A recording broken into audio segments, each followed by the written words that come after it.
Hey, how you doing? Bill DeWeese here from voice-over-training.org with another voiceover performance tip.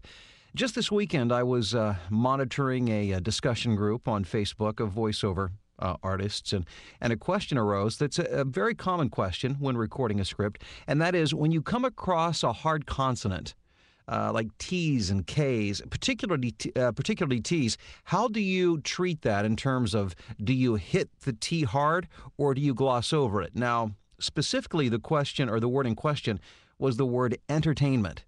And the question was, she was asking, should I actually say entertainment, or should I treat it more like two N's instead of an E or an NT? So entertainment. A more casual entertainment, which would be, if we were just kind of hanging out and talking, we probably wouldn't overly hit the T, entertainment. We would say entertainment. Now, that's a good question, and a lot of it depends on the context. What kind of script are you doing?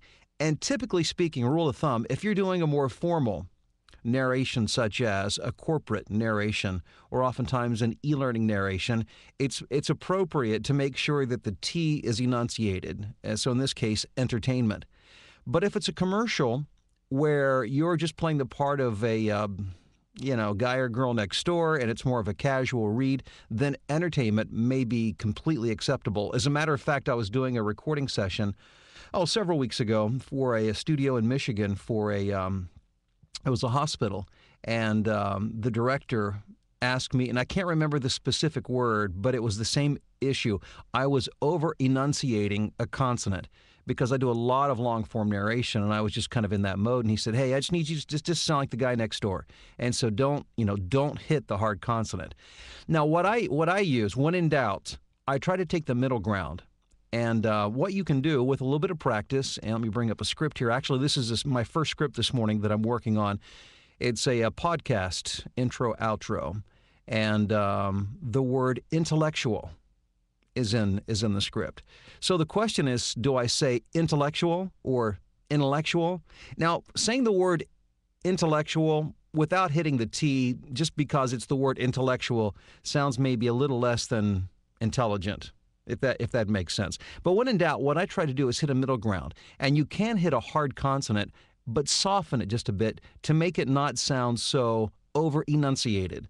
Because if you over-enunciate, especially hard consonants, it makes you sound a little stiff and sometimes contrived. So let me give you three reads. What I'll do, first read through this line. On the word intellectual, I will hit the hard T. Second, I will not. I'll gloss over the hard T and just pronounce it as intellectual. And then the third time is going to be the keeper, where I'll try to take the middle ground and hit the T, but not so hard. And hopefully you'll be able to hear and pick up the difference. The following podcast is a presentation of the Northwestern Journal of Technology and Intellectual Property at Northwestern University School of Law. Now here's softening, completely taking out the hard consonant.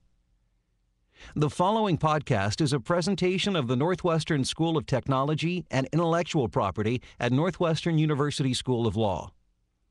Here's the middle ground, and this is the one that I'm going for as the keeper. The following podcast is a presentation of the Northwestern Journal of Technology and Intellectual Property at Northwestern University School of Law. Now, the difference is very subtle, but if you can hit the middle ground, then what you don't want to do is draw attention to yourself, either being too far one way or the other. And oftentimes, again, when in question, the middle ground is the way to go. So hit the hard consonant, but hit it softly. Hope that's helpful. Thank you for joining me for this voiceover performance tip. And for more tips, tricks, information, really solid information on how to not only record voiceovers, but actually create a voiceover career in business, join me and check out the materials at voice-over-training.org. Until next time.